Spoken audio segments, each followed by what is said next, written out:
Fala, meus amigos, tudo beleza com vocês? Fábio de Oliveira na área para mais um vídeo. Sejam bem-vindos ao canal Ministério da Razão. E eu quero falar hoje sobre qual a atitude de um cristão diante de uma contradição bíblica. No caso aqui, poderia falar aqui sobre o trabalho dos livres pensadores, né? E qual que era a minha atitude em relação a essas contradições no meu tempo, onde eu vivia ainda dentro da crença.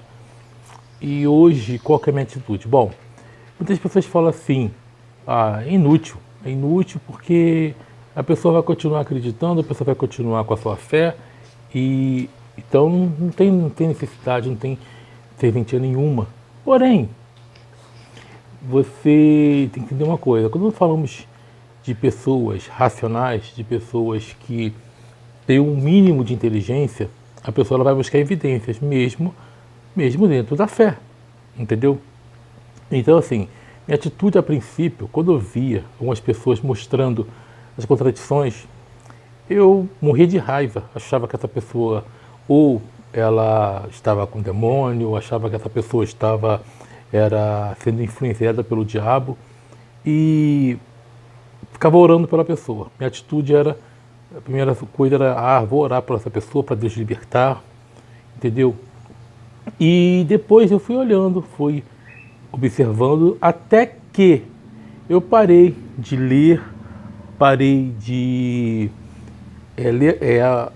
analisar aquelas passagens segundo a ótica da crença. Foi quando eu passei a analisar de uma maneira isenta, de uma maneira imparcial, de uma maneira, racional. Aí eu fui vendo as contradições. Bom, eu estava agora assistindo ao vídeo do Luiz Fernando, do canal Questione, lembrando que é um canal que eu recomendo, muito bom para vocês aprenderem, e também dê uma força lá ao rapaz, que ele faz um bom trabalho, um ótimo trabalho. E eu estava vendo ali sobre uma contradição no Evangelho de João. Eu lembrei da minha época, na época que eu acreditava, quando eu via algum vídeo assim, eu morria de raiva, achava que era uma pessoa endemoniada, achava que era uma pessoa que não tinha nada o que fazer, ou alguém que odiava Deus. Eu achava assim, quando eu não estava ainda no meio do ceticismo, quando eu ainda vivia no meio evangélico. Depois eu vi que não. Eu lembro que o Francisco Oliveira, ele fazia muitos vídeos mostrando não só as contradições em relação ao cristianismo, mas ele mostrava do Islã, muita coisa também, sabe? Descia a lenha, mostrava também das religiões afro. E quando eu via aquilo, eu pensava, bom, esse aí deve ser um filho do diabo, esse aí deve ser um filho de Satanás. Mas não, quando eu comecei a analisar, eu vi, opa, esse cara tem razão. E eu lembro que várias pessoas falavam, olha, aqui nesse livro diz que o morcego é ave. E eu pensava, não, isso é fora de contexto, a pessoa não está sabendo ler. E quando eu li aquilo ali, e deparei com aquilo, e vi ali o próprio livro, ali em Levítico, falando que o morcego era uma ave, aí eu olhei assim, putz, não tem mais como defender isso. Tem erro aqui. Eu ainda acreditava em Deus. Eu vi, mas peraí, se existe alguma divindade, esse livro aqui não foi inspirado por essa divindade. A vontade dessa divindade pode estar escondida no universo, em algum lugar, em alguma dimensão, pensava, né? Mas não neste livro aqui. E aí comecei a estudar de um ponto de vista neutro. De um ponto de vista neutro. E aí eu fui vendo que aquilo ali não tinha lógica nenhuma. Que aquilo ali foi elaborado em concílios. Foi o clero que selecionou aquilo, selecionou o que ele queria. E lembrando, quando a gente fala de Bíblia no contexto cristão, nós temos que entender que existe o Antigo Testamento e o Novo, sendo que o Antigo ele foi elaborado por judeus. O cânon se fechou no final do século I da Era Comum com Yohanan ben Zakkai, certo? Já o do Novo Testamento tiveram vários concílios. Os principais foram o de Laodiceia e de 362, 63, 362 ou 300 a 363 da Era Comum, e depois o de Cartago em 397 da Era Comum, sendo que foi no Concílio de Cartago que o livro de Apocalipse de João fez parte, porque então ele tinha ficado de fora.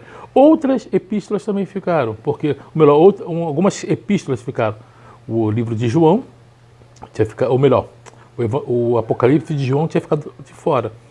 Mas em 397, o Apocalipse de João fez parte, tá bom? Sendo que você vai encontrar também, nesse meio termo, códices que tem a Epístola de 1ª e 2ª Clemente, que fazia parte do cânon nessa época. Ou seja, se é algo inspirado, se é algo divino, por que livros entraram e saíram?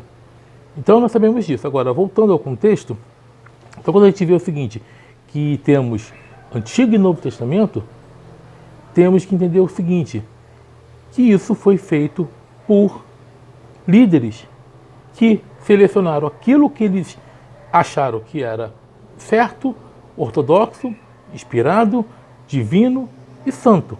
Era o que eles achavam. E aprovaram aquilo. Não teve nenhum espírito, anjo, seja lá o que for, tecendo para poder dizer, ó, é isso aqui que vai valer, é isso aqui que... Não, não. Então, quando eu vi as contradições, eu não entendia isso. Eu comecei a ver isso, foi depois que eu passei a estudar.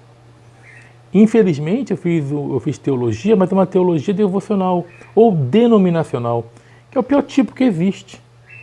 É o pior tipo que existe, porque ela te mantém enganado, ela te mantém preso ao quê? A fé daquela denominação. Ela não te mostra o que foi a história. Mas eu digo uma coisa, quando a pessoa ela é imparcial, mesmo que ela acredite, ela vai ver uma hora, peraí, diante das contradições que são apresentadas por várias pessoas, uma hora ela vai parar, ela vai analisar de uma forma não devocional e vai ver que aquilo tudo é balela. Então, eu quero dizer também para o Luiz Fernando, que foi a pessoa que eu vi o vídeo dele hoje e que, vou dizer assim, que me inspirou, né? Ele não é nenhuma divindade, mas me inspirou a fazer esse aqui, porque eu lembrei da minha atitude quando eu via vídeos iguais aos dele. Ele lembrou da minha atitude antes e da minha atitude hoje. Então eu vou dizer que aquilo que os livres pensadores fizeram, o que a princípio gerou raiva, indignação, em seguida gerou curiosidade e pesquisa isenta de viés devocional. Isso que é interessante. É assim que a gente aprende. Primeiro, a gente pode mudar. Diante da evidência, a gente muda. Diante da evidência, a gente vê que aquilo que mesmo seja uma fé, que seja algo que a gente acredite, a gente pode mudar. E na época que eu fui vendo que aquilo não era contradição, eu ainda acreditava em uma divindade, aquela coisa, mas eu vi que aquele livro tinha simplesmente um teor humano apenas, onde pessoas tentaram desenvolver o conceito de uma divindade, a teologia foi mudando ao longo do tempo, e lógico, a teologia muda em relação à própria divindade. Você vê que a divindade era a autora do bem e do mal, depois surge um personagem que chamam de Satã, que até então esse termo significa inimigo. Ele era usado para se referir a nações ou mesmo pessoas, depois que foi se relacionando a um ser. E no Novo Testamento nós temos o quê? Ali um Deus em três. Então você vê que a teologia muda ao longo do tempo. E lógico que você vai ver que mesmo ao longo do tempo, você vê que esse livro ele tenta desenvolver uma história em cima de uma divindade, em cima de um povo, depois esse povo, essa divindade que é para uma etnia, é colocada como uma divindade universal para todos. Mas isso é o quê? É uma elaboração humana. A gente só percebe isso estudando, e de maneira isenta. Então, aquilo que gerava raiva no início, aquilo que gerava indignação, gerou curiosidade e gerou, sabe o quê? Imparcialidade depois. Porque diante da evidência, quando você é verdadeiro, quando você é sincero naquilo que você faz, diante da evidência você muda. E eu estou nem aqui falando de ateísmo, o ateísmo foi bem depois. Tá? Claro que foi um pulo, mas foi bem depois. Então, diante das contradições, aquele que acredita, mas que tem uma busca sincera, ele pode se ignorar ou ficar com raiva, mas depois ele vai buscar, depois ele vai pesquisar, ele vai ver que aquilo que a pessoa falou tem razão. Então, eu não só quero incentivar o Luiz Fernando, mas também o Jason, o Antônio Galvão, o Antônio Miranda e outros também, para que continue o Ed, meu amigo Ed, para que continuem, tá bom? Para que continuem fazendo esse trabalho, porque é muito importante. Porque é diante da divulgação que a gente vai conseguir crescer.